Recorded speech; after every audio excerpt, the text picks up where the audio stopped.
The Nature of Predators, Book 2, Chapter 90. Memory transcription subject Taylor Trench, human colonist.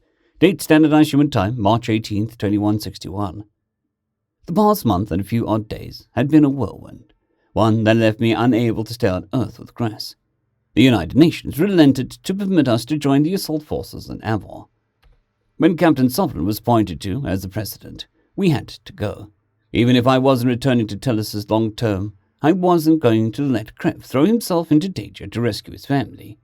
Avon was not going to allow any of its citizens to evacuate to the SC after they pieced together that we knew the truth about them perpetuating the Federation's existence.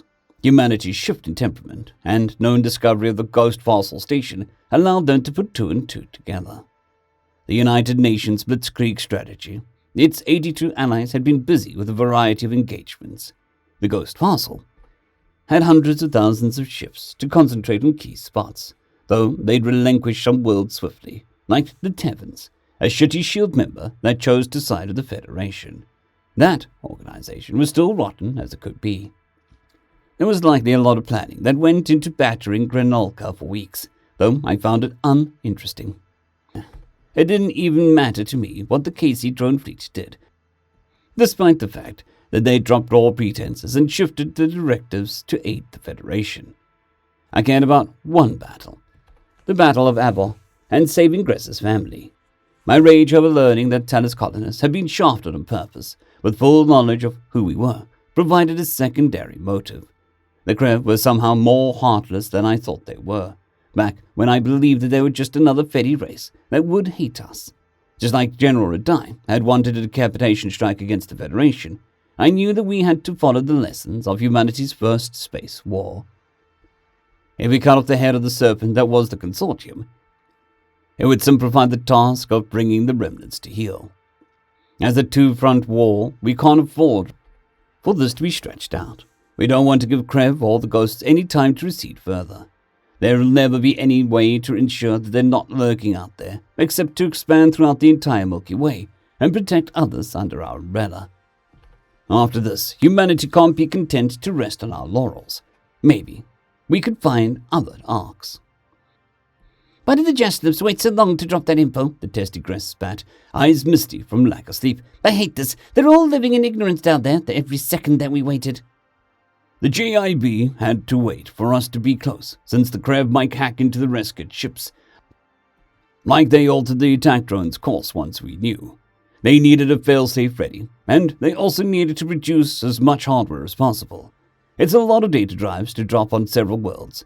We're able to supplement the disk count, so the truth can drain down to everyone. I felt strange being the voice of reason, but I couldn't blame the Krev's mental state for breaking down after the progressively worse revelations about the consortium. And now his family's grave peril. I don't know what happens with their entire populace turned against them. With any luck, a quick surrender. I don't get it, Taylor. They'll have their power any way they can. I've seen now that it is possible to press rewind, and surely they can do the same. Carla tilted her beak, causing the Peacekeeper's helmet to dip down her forehead. Believe me, it is not possible to press rewind. All of us know that. I wish I could roll the clock back and not have terrible bloodshed tied to my name, to my image, to my species. I wish that wasn't my childhood, like Taylor wishes Tellus wasn't his. The only way to rewind is to revert to you that doesn't remember it happened. Open your eyes, Crocodile. It's right there. No, you'll see. I saw back when the UN took me, Mafani. It all made sense. They watch you, and they own you. If the people are a problem, why keep the physical people? Replace... I squeezed his wrist instantly. It's not a good idea for you to be going into this. I get that it's your family.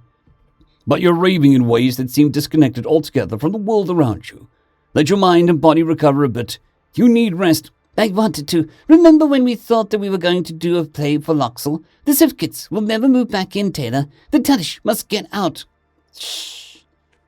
The UN has gotten this under control. The Tellus colonists do know, thanks to our people being on world. It's clear how they extorted all of our hurt and kept us from home. They don't want to go anywhere. But what's important is that the babies were rushed back to Polton space. Millions of kids are out of the line of fire. But not mine. Not Lekka, my little girl, all alone and scared, not having seen her dad for months. Those babies, they had to get out of the way. We were the ones bringing them to tell us. I thought that we were doing something important, then thought I was going to lose you to the Federation. When I saw you shut the door. I would have died to save you then, and I'd do the same now. I know what they did has affected you terribly, but I don't want to lose you to it. Then Mafani will have broken you. You were kind and brought me back to life when I was nothing but brokenness. My God, I'll do the same. We get your daughter out, we run for Earth, and never look back. One more battle, then you don't have to worry about losing the ones you love ever again. All that pain will be behind us. A happy life of validation, like I know was always your guiding wish. You're right, you've come too far for me to let myself drag you down. Taylor's let go of his bitterness and self-loathing, something I can tell you is impossible for many people with our level of baggage to do, Carla squawked. He did that because of you. Don't forget that. Helping the blokes we care about doesn't drag us down. It gives us a chance to pull them up because we want them with us. We want them to be better. I gave Grace a reassuring pat in the back. Much, she said, but I'm without the British accent. I'm here because I want to be. What they did is fucking inexcusable, and humanity needs to wipe out this ideology once and for all, no matter how much of the galaxy we have to torch. A controlled burn, as the firefighters call it, the opposite of what the Exterminators Guild did back on Nishtel. Carla, there was plenty of control in spraying everything with binocular eyes with white-hot flames, basking in the screams. The phrase just carried a different meaning. Believe me, I know. If I hadn't been on the bloody extermination fleet, that would have been my lot in life. My parents wanted me to join the guild, and fuck, I wanted to. Little bubbly chick. But the toy flamethrower, I'm sick just thinking about what my life was. How I'd be choosing burning animals alive if I was spending another day around my biological father. You wished for your parents, Taylor. I wished I never had mine at all. I'm sorry, truly. I know how much of a hole it filled just to have my parents welcome me back and want me there. You deserved that. I got it from Andy, my adoptive papa. My real papa. I know you'd lay down your life for Grass, because I'd gratefully die to repay everything he's done for me. We're the same person, with a few variables changed.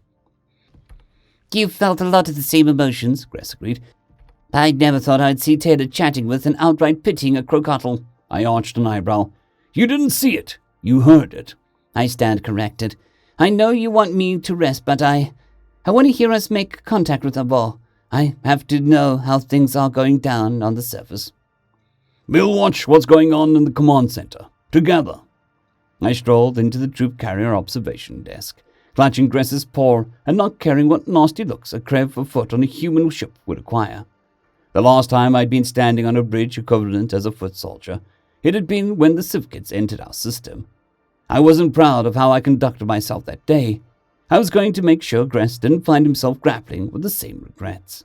Perhaps it was too much to hope for a quick surrender from the Krev, but I just wanted the lunacy to end. Never in my life had I known what true lasting peace without any looming threat was like. On screen, I peeked at what Terran military officials were reviewing with sharp gazes. Krev streets had fallen into near anarchy after word of the consortium's spotting had got out, highlighted by reports of orbital ring being set on fire. That must be quite the sight in the night sky. But that was a dangerous environment for Lekka to be situated in. The encouraging sign was to see that the populace was rabid, with no overarching support for the government the way Federation sympathizers still existed even after Nikonus' chit-chat. The conniving bastards had no leg to stand on. There are no people left to rule over. If there's near-total rebellion and loss of support, they have no ideological purpose to point as a justification, nor even as a delusional one. The Krev Consortium must admit defeat and accept its own collapse. Here we go, I said, as our vessel popped out of subspace near Revor. Admiral Monaghan flashed her pearly white teeth at the camera, opening a hail to Tonvass's official channels. On behalf of the Sapien Coalition, we declare a treaty null and void. We will not accept any outcome that does not dismantle those who would rebuild the Federation. I advise that you surrender unconditionally. Your secrets are out in the open, your people have turned against you, and you cannot silence such a multitude. The reply that came back was a chilling laugh. We don't need people. They can all be replaced if they don't submit. There can be as many of us as we want. Not to mention, we mind who they were every day. We can reset things to how they were like that. We're infinite. Humans, unkillable. Do your worst. I gawked as the Krev speaker transmitted a brief image that seemed like a selfie, taken of a metal robotic mammal that wasn't even trying to blend in the way Elias Mayer's digitized form did. Behind the monstrosity was an entire legion of cyborgs, stretched out like a platoon ready to march. How were we supposed to fight? Fuck, I wasn't trained for this. Shit, it didn't help me quell Gress's paranoia when the nonsense he spewed wound up being spot on. Whatever his mental state, perhaps I shouldn't underestimate his intellect and deductive skills. As a hostage negotiator, he'd excelled at reading people. Gress might well have to negotiate for his daughter, as well as the continued flesh and blood existence of Evol's entire population. I imagine it wasn't just the Krev, since we knew from afar that there were underscales and listeners from every species. The Trumbull, who loved augmenting themselves with cybernetics, might be the quickest to welcome such developments. They were the silent backbone of this, operating the technology that allowed the surveillance dystopia to metastasize. I wasn't sure how to react now that the Krev Consortium flaunted their machinations and had dropped all pretense of protecting the people. What I did know was that humanity needed a more complex strategy than killing them all, yet the schemers could come right back. End of chapter. I'd quickly like to thank our Tier 5 channel members, Casper Arnholtz, John Creighton, Manatharia, 050, Dragzoon WRE, and Elijah Silvercross. Thank you very much.